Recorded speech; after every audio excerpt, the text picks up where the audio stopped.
Bienvenue avec nous pour une autre légende autochtone, l'esprit protecteur des enfants.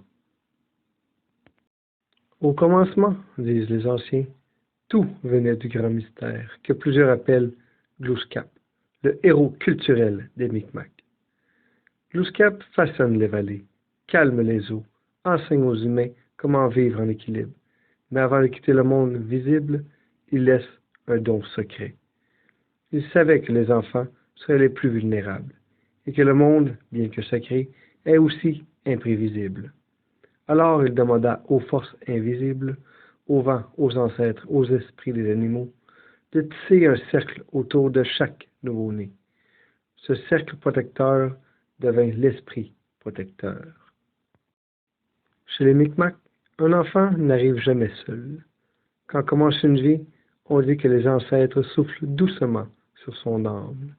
Ce souffle devient une présence invisible qui l'accompagne.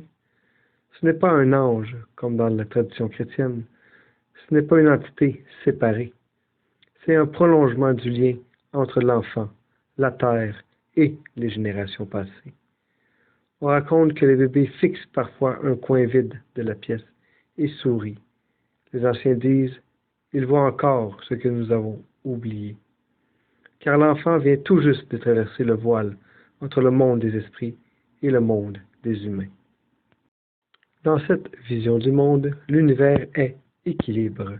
Quand un enfant s'éloigne trop de danger, eau profonde, feu, forêt dense, son esprit protecteur n'intervient pas toujours par force, il agit par harmonie.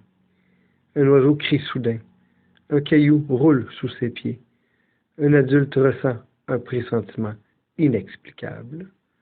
Tout cela peut être le travail discret de l'esprit.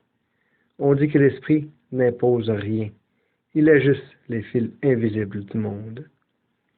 Mais si la communauté perd son équilibre, violence, négligence, colère constante, alors la protection s'affaiblit. C'est pourquoi élever un enfant est un acte spirituel collectif. Vers l'âge où l'enfant commence à comprendre le monde, les rêves deviennent importants. Un rêve d'ours peut indiquer la force, un rêve d'aigle, la vision, un rêve de loup, la loyauté et l'intelligence. L'esprit protecteur utilise ces symboles pour préparer l'enfant à son chemin.